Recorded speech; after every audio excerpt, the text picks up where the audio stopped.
Hey, welcome to another episode. My name is Roisentul. I'm your host, and today I'm super excited to welcome Cesar Figueroa, the founder of VivanTee Golf, an innovative golf accessories brand based in New York.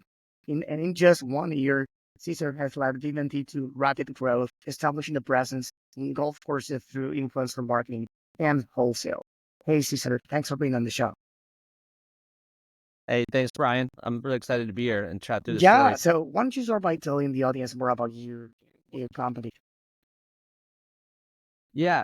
So my name's Cesar Figueroa. I started my career when I was younger in the Coast Guard. I did 4 years in the military, and then most of my career has been in software tech sales. So I got into golf in 2022. My friend dragged me to a simulator in New York Nice. City, and I'm obviously terrible at it, but fell in love with the sport from there. That's right. Yeah.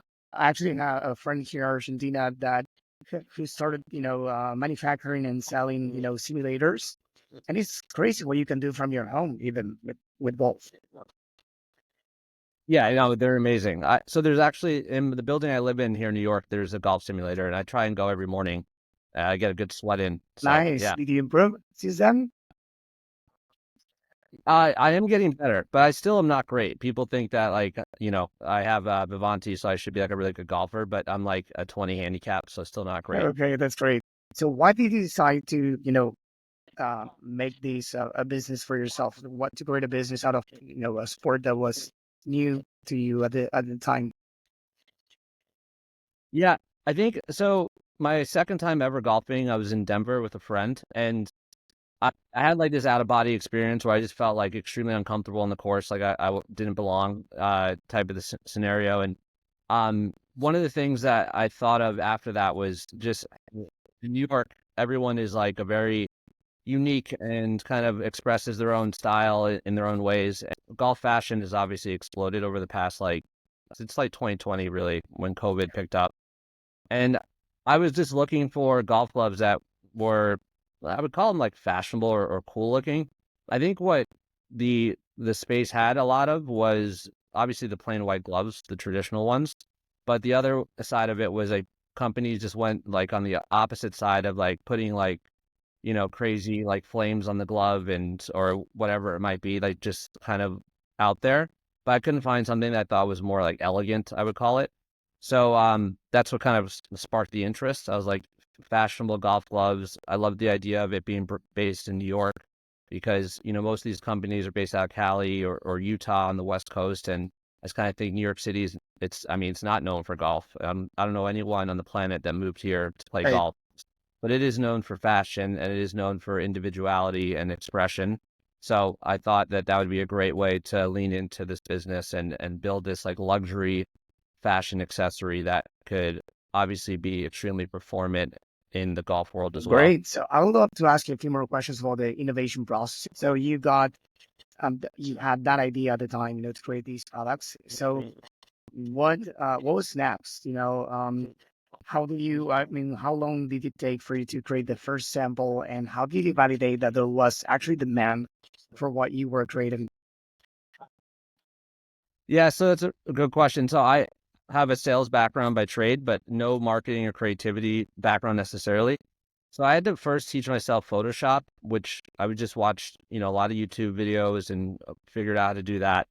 And then I started messing around with different designs and color patterns. I came up with like 30 or 40 that I created on Photoshop. And this took quite some time, obviously, because Photoshop's not the most intuitive product. And ultimately, I have a big group of friends here in New York, and I kind of I wouldn't call them focus groups, but asked like what their favorites designs were. And, I was a little less traditional in that I didn't test the market per se prior. I kind of just, you know, took the risk and went all in, chose the 8 best designs that I got feedback from, and just went ahead and started getting like samples done. So I spoke to a number of manufacturers and I got, about 10 different samples, and then I went with the one that was ultimately just the best in terms of quality. Price was obviously, a factor. I thought in my head, like quality was hands down the most important factor. And ultimately I wanted to, develop like a luxurious glove that wasn't just, it's not the cheapest on the market by any means, but the quality and the craftsmanship was the most important, and the design as well. That's a big thing that I wanted to set apart. Did you need to iterate on the product before it was at the level you wanted it to be? I'm asking because we have had many founders here in our position, inventing a new product, sometimes a new category, and some of them had a thorough process, and some of them just got feeling to test the product until it was ready. Some of them defined it for one of them, for example, did a blind test 63 times until the customers, like I think it was 90 something percent, picked them over the competitors. Some of them, again, just launch and ask for feedback. Some of them, over time, create a group of ambassadors and ask them about their feedback before mass releasing the product. So, how do you go about it? Do you iterate a lot, nothing, or only a few times? Yeah, well, so one thing to note was the golf, I added magnetic ball markers on it. And the thought was they could be interchangeable so people can kind of, I guess, accessorize their golf glove. And that was a challenge in that, like, a lot of the suppliers just weren't used to it or nor necessarily willing to do it. So I had to get, the right supplier, but I also had to get the ball marker cavity to be correct. That took a lot of iteration. And then on top of that, my supplier that I ended up finding, like the second round of gloves I was purchasing, I was rather intense in terms of the expectations and ultimately ended up getting fired from them. So they're like, we don't want to work Wow. with you anymore. Just, I was asking for a lot in terms of the design factor of it. Now everything's good though. Got, a great supplier I'm working with today. I didn't test out as much as I think some founders may have. I kind of bought the inventory and said, let's just roll the dice. It ended up doing very well. Like I've sold out of all my men's stuff, a lot of my women's. I'm in the process of getting, a new order in place that should arrive in the next couple of weeks.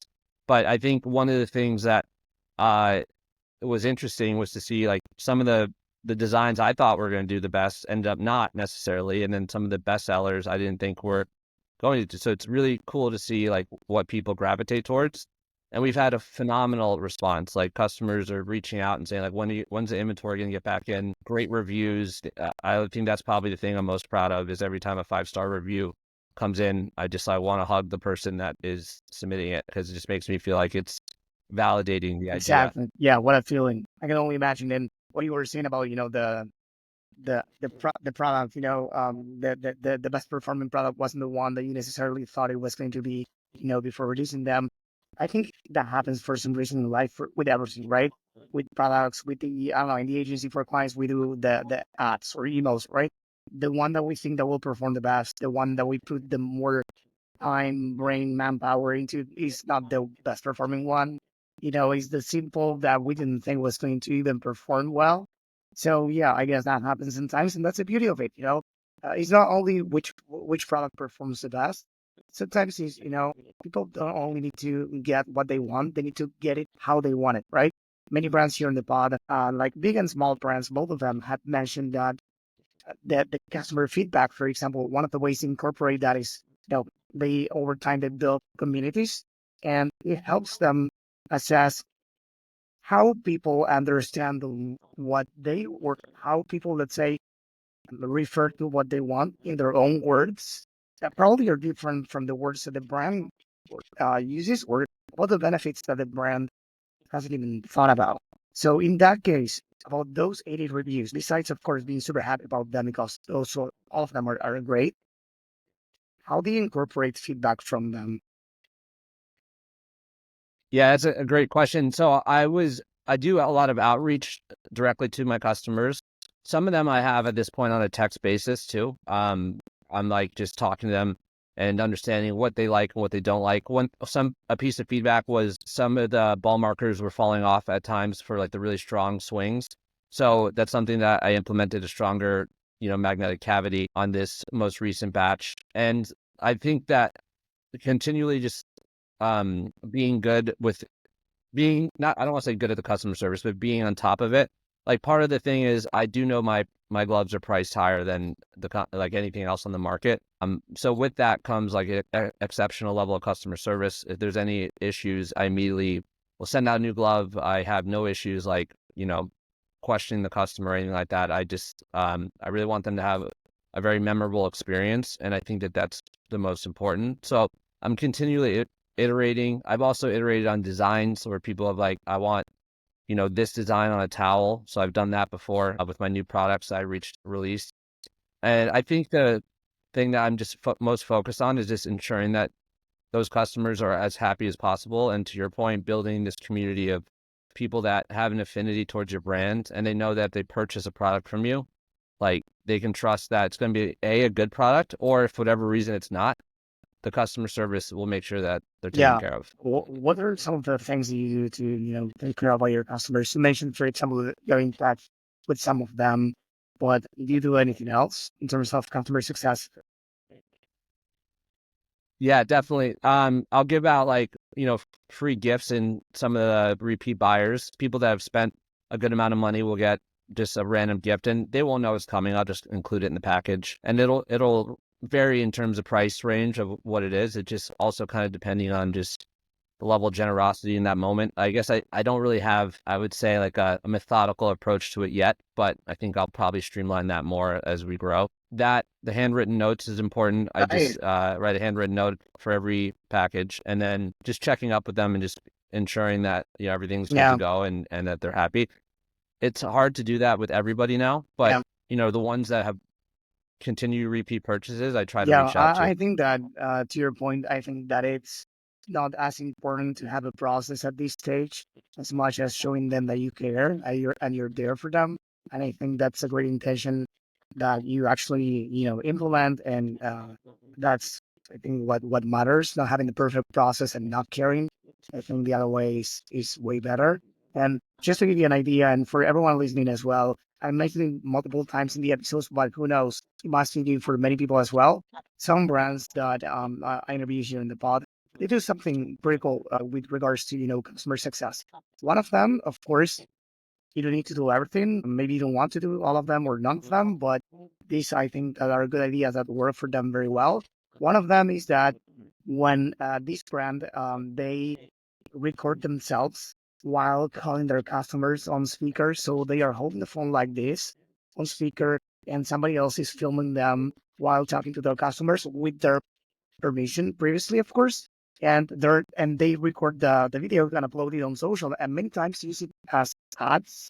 Use them as ads, and it works pretty well because it shows one that they care, and it's a testimonial after all. Because in those calls, of course, they're not going to say bad things about you, and you're going to publish them everywhere. It's going to be nice things, but genuine, realistic stuff that is useful for you, but as well for other customers to know as well. So that's one. The other one, as you said, is gift with purchase for a certain tier of, let's say, VIP or loyal customers. And the other one is that I don't know if you know the brand called Battle Box. It's No, yeah, I haven't it's heard your that. brand. It's they are Netflix as well. They do the battle games as well. It's like they are like I don't know if you know about the Awesome Pod, ASOM. It's for guys, for successful people. This is one of those for as well. John Roman, the CEO, has been here in the pod as well, and he said that again, high eight-figure brand. They do what they do is something that I didn't have guessed before because of their size. They call those customers who didn't buy again after, let's say, 90 days. I think it was, or 100 days. They call them to ask them, because they sell subscription boxes, for outdoors, adventure, etc. Right. So um, it makes sense for them to come back. So if they churn or don't come back for whatever reason, even if they are not subscribed, they will give it a call and check in with them, see if everything is fine, why they decided not to buy again, etc. So I'm not saying that you should be pushy and salesy and try to, go after every customer who doesn't buy again. But I think it's something good to know that even the big guys in the space are doing it. Yeah, that's I actually love that. And even I guess it could be a call from me, from my perspective, not necessarily about why have you bought again, or just more so out of the blue, just want to check in and see like Exactly. how make sure your experience. Yeah, Exactly. that's Yeah. great. In the end, how many times do we receive calls from brands we love? Like, I haven't, Never. right? I was thinking that. I've never in my life had a text or a call Exactly. from a If the brand. founder of a brand that you bought from calls you, you'll reply because it's like, hey, this is not a random or a cold call. This is, someone that shows me that they care about me, my experience, and you don't need to say anything else, right? You don't need to sell or anything else in the call. They will tell everyone they love, their friends, family about the call. Hey, remember this hat, glove, or whatever I bought from you? I, you know, I just got a call from the founder. How cool is that? Oh, what brand was that? And all of a sudden, their network is checking you out. So I think that is a good thing to do. One, because you care, and Yeah, second, because it has an impact. that's a great idea, actually, that I'm going to take away from Yeah, here. that's the main idea. That you and the audience get ideas from these podcasts. Another one that I love, and I think that it could be a good one. The Alibaba's founder Jack Ma once said that brands need to do non-scalable actions in order to scale. Non-scalable actions in order to scale. So an example is that another scale, because guess what? Somebody filmed them with a phone and now that's on social, the ads everywhere. But second, they get to uh, engage with customers live. They can see, not only listen them, they can actually see what they do and how they react to their product live. So they sell a bag, for example, so they can see if they check out the pockets, what do they care about? They can answer questions. Don't you have one with a bigger pocket or a smaller pocket or whatever? So you can actually interact with them that otherwise you can't in the online world that we live in today, right? So yeah, that's a good Right. one as well. That's actually a really good point. So early on, I did, and I still work with Big Brother, Big Sister. It was important to me with VivanTee that, so I come from a Puerto Rican background, and I never golfed in my life prior to 2022. And that part of that thing of that second time ever playing, I did feel like out of place on the golf course. I do think the demographic is shifting a lot. So I did want, like, part of VivanTee as a mission, I really do want to open it up to more, less affluent people, I suppose would be the best way to put it. And the when I did this event at Big Brother Big Sister, it was one of the first in-person events I had done, and like the overwhelming response, I thought it just entirely changed the game for me. Like it was really positive feedback. I had my biggest day in sales just for people buying on site in person. And since then I've done a couple of events, but that was, I think, one of the bigger eye openers. If you can, show people in person, also articulate your brand values and why you're doing what you're doing. It does, I think, really change the impact of just clicking on a website. I myself buy stuff online all the time, and I'm on e-com websites all the time. And you start to lose that level of Yeah, personal connection to the yeah. brand, another brand. Now talking about customer acquisition, how to acquire customers. I know you are online, you do, wholesale as well. Which one came first? Online came first, and then the wholesale. So I started working with influencers in the beginning, not paying them, just sending them product. That was also a big thing. I didn't want to work with influencers that wanted money. It was like if they thought the brand and the values that we had behind us were good enough to represent that, the product for free was kind of like where we were starting out. A couple of them went really well. Like one of them was, her name's Rhonda. She's on Instagram that I found her, and she loved everything about it. Just not even just the product, but just the story and everything. And she made a couple introductions to me in golf clubs in Seattle that ended up purchasing wholesale orders. So you can find our gloves in Seattle. And then from my sales background, I also just started doing cold outreach as well.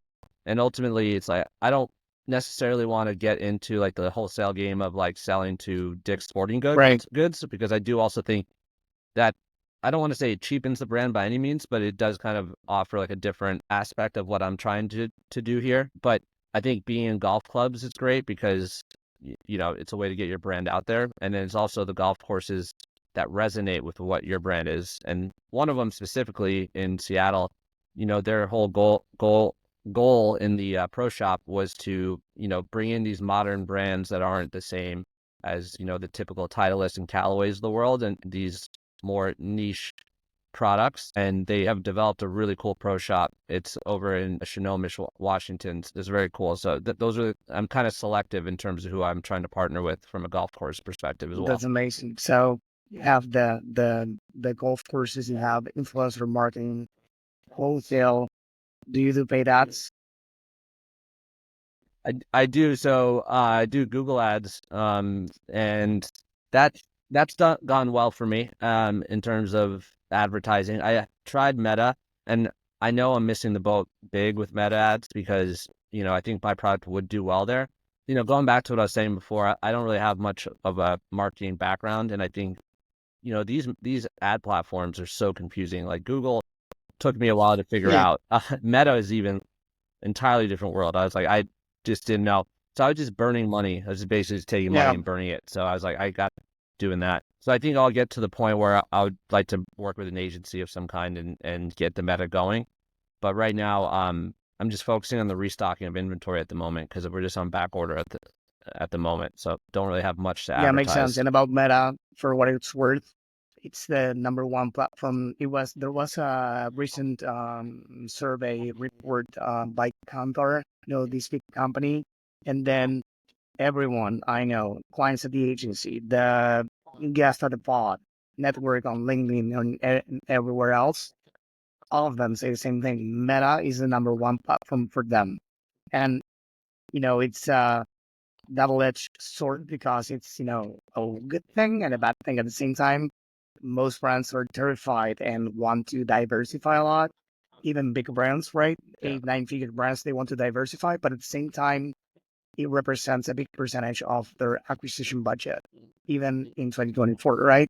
So now some brands are doing great things on TikTok as well. But even for the big brands, TikTok shines. When it shines for them, it's not that consistent.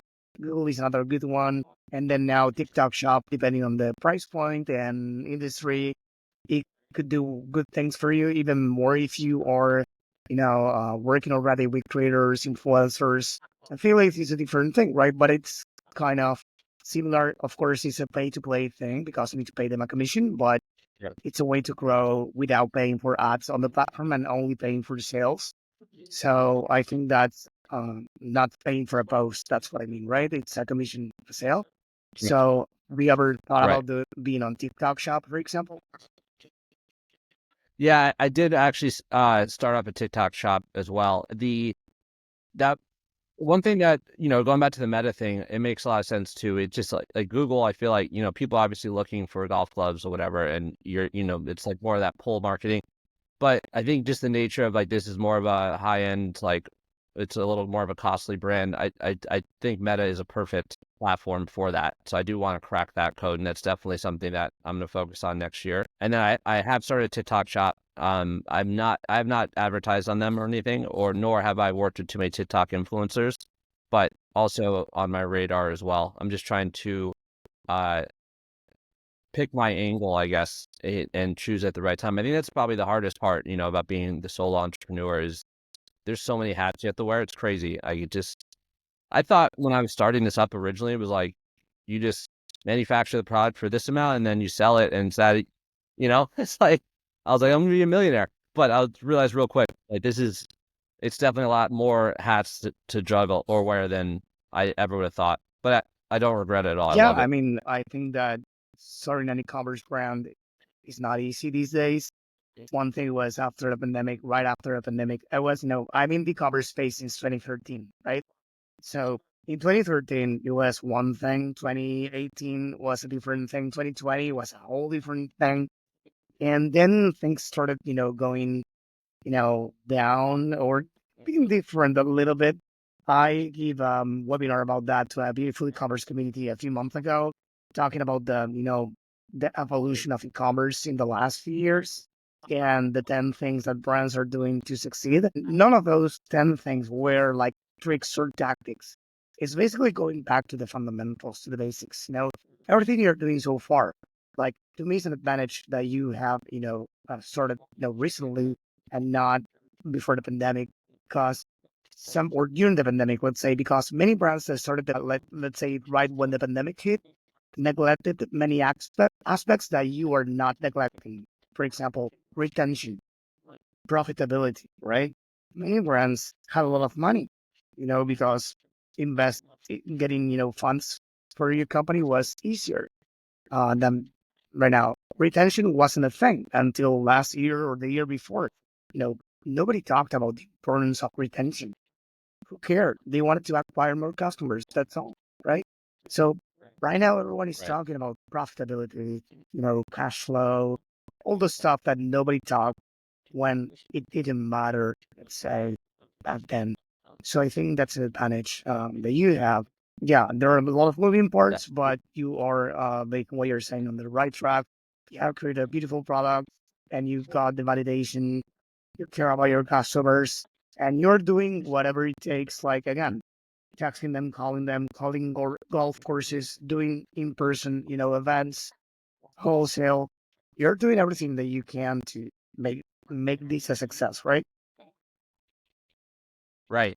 I actually really like what you had just mentioned there too about I was like, I hate that I missed the train of ecom, back in 2020, but I do agree with what you said. If you read a lot of stuff online, a lot of the people that are posting like on Reddit and stuff, there's so many people that are it's like doom and gloom, ecom's dead and all this stuff. And I just find that like wild. I mean, it's not dead. It's harder for sure. I'm sure, like based on what I heard in the past, obviously it was flying off the shelf, but there's still very much like to your point, sticking with the fundamentals, like sticking with a brand strategy and like focusing on your brand and developing around there and creating community is still definitely room for Yeah, growth. And I think it's only you going know, better and yeah, better. exactly. So if I can describe this um, in a way, and briefly the following, and this doesn't come from me, many people are saying the same in this space, So e-commerce is growing year over year, if I recall correctly, right? But it was growing at some point linearly. Let's say it was on its way up, but then the pandemic accelerated like 5 years or so. So there was a peak there. Then, of course, that went down because it's not something you can sustain over time. And especially new brands, but every brand really, but especially new ones needed to be handling things that they didn't care before. Not only what I just said, about the profitability, cash flow, but the commitment to content creation. For example, the importance of the brand element, caring about your customers and having a community. The owned media, having an email list, cool group, Slack workspace, Facebook group, whatever, having a community in a place, uh, incorporating feedback, doing meetups, doing events, doing people like caring about your, like, this is the stuff, I had the pleasure of meeting awesome founders such as yourself here in the pod. And even the really successful people like 8, 9 figure founders, they say, hey, I wake up every single day. Here's one founder that recently said this. I wake up every single day thinking about what will move the needle for my business. And guess what? He's making TikToks. The founder of a multi 8 million company, 8 figure company. So he's doing TikToks, the founder.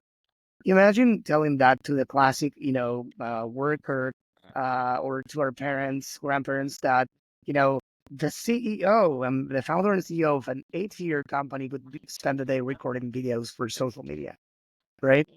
Because that's what That would be makes crazy. them money, right? Right. Putting yourself out there and continually thinking about expanding I mean, it's that whole idea of the growth mindset and never settling for less, which, can be a lot on some people who have those like type A personalities. I'm the same way. I wake up, I think about it. Go to sleep, I think about it. Also, when customers are upset, I mean, it's not all sunshine and rainbows, that like, that affects me deeply. I've got a couple of emails of people that were upset about, a glove ripping or something. And some of them, get really upset and are very like combative. And that, you know, I was out with my girlfriend once and I got one and it almost put a damper on the evening, It was like my first really bad review. And, I tried everything. I was, hey, I'll refund you. Sorry that this happened, etc. Yeah. And then, so I guess it's learning to just take a little bit of that off the chin and just know that there's going to be some unhappy customers, regardless of how hard you work and how much effort you put in. Exactly. So one question I have for you before you go, actually two of them, but the one related to your company and the other one is one that I always ask to every guest that comes, which is if you have a favorite book to share with the audience, because I started that as a selfish question because I wanted to get ideas, you know, to read something different. And then I started year over year putting together a list of books mentioned on the pod. But before going there, I wanted to ask you, I know the company started, a little bit, a little over a year. So it's kind of recent, but if you had to start over, what would you do differently? Yeah, I'd say if I had to start over, I would have done a better job at like doing more, I guess I wouldn't call it focus group, but outreach to understand like the designs better. That would have been important because I would have known which ones to invest more money in from an inventory perspective. And then the sizing thing was really big. And I think maybe I could have surveyed more people to understand what the sizing needs were because I really missed the boat on that. And then just having more of a conscious process in terms of how I was thinking about inventory management, which, I didn't do that before. So I think that's important, and that's going to be an iterative process. But I would say that's probably my big focus area I would have Yeah, changed. I know inventory management is a thing, and I guess that you learn as you go, if there's demand for one SKU or for the other, and you learn about the seasonalities for your own brand, besides the industry seasonalities, like, you know, um, and for each product, probably there are different seasonalities, who knows, depending on the brand. So I guess it's something you will learn as you go. So yeah, it's a thing. So again, this was really interesting. I wanted to thank you for being on the pod. And before I go, I wanted to ask you if you have any book to share with the audience that you love. Yeah, I would say Unreasonable Hospitality. It's about the crew that started up 11 Madison Park. It's one of the best restaurants in the world here in New York. It's a 3-star Michelin, Not and the premise is around how they're so heavily focused on their employee experience and then ultimately their customer experience. How everything is about ensuring that the customer has an unbelievable experience that wants to keep them coming back. So I think it resonates really well with e-com in general. amazing. Where can people go to learn more about you and VivanTee? Instagram, VivanTee Golf. Our website's www.vivanteegolf.com. And then I also have a LinkedIn. My name is Cesar Figueroa. So I do not speak Spanish, as Brian asked me earlier, unfortunately, but I am of Puerto Rican background. So just know that. What's funny, you have, I don't know if it's Spanish name. What do you know where Cesar comes from? Like the name? Uh, well, I'm a junior, so it comes from my dad. But in terms of like, yeah, The the Caesar like legacy, I'm from Rome, or assuming, now it's like, yeah, right? yeah, And the fun fact is that I don't have a Spanish name and I speak Spanish, so it's like the opposite, right? I have an English name and yeah, yeah, but yeah, yeah. great. So thank you again for being here in the pod, and for everyone listening or watching this. You can go and visit the DTCinsider.com, and if you click on the episode name, you will see all the show notes, including, of course, the book he mentioned, the website, and all the social handles. Cesar, it was amazing meeting you. Thank you for being here in the pod. Thanks, Brian. Thanks, dude. Have a good one.